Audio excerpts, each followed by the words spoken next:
Oops, Tori, what are we doing? I've been a foster parent for about 8 years. I've had my littlest one since she was born, and my 2 older ones I actually knew for about a year before that, just because of connections with foster families and things. And then maybe a year and a half ago, we all came together to become a family. I had no idea initially. So it was really 2 summers ago, in the spring, when they started really talking about trying to find a placement for all 3.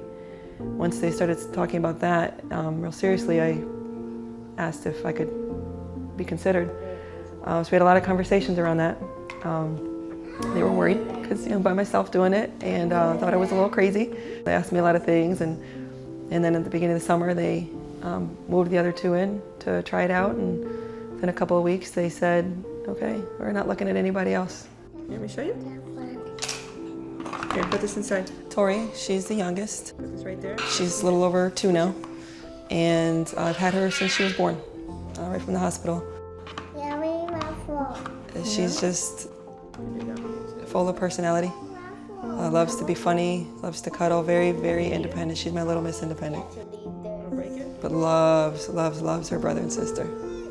And then Daniel, he is 4, and he's full of personality too.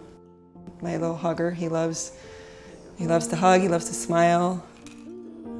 Can't say much, but he understands, and he moved in here. We came together as a family when he was 3.5. He's very social, loves to play, loves to tease his sisters, especially his little sister. He gets all the reactions out of her, and so he'll just look back and run with her stuff and think it's the funniest thing. And then my oldest, she's 7, Isabella.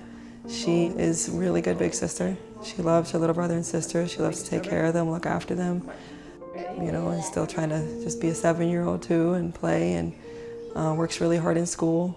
Is doing really, really good, really proud of herself, and getting into a lot of sports and loving that.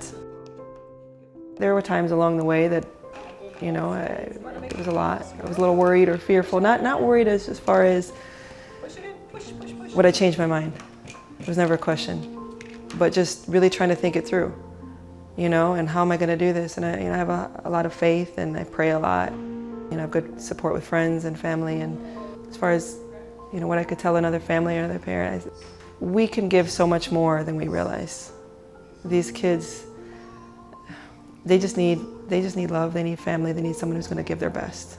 And taking in a child through foster care, in some respects, because I know there's differences, there's no different than your own biological child. Because a kid is a kid, no matter what their background is, no matter where they're coming from, they still have the same basic needs.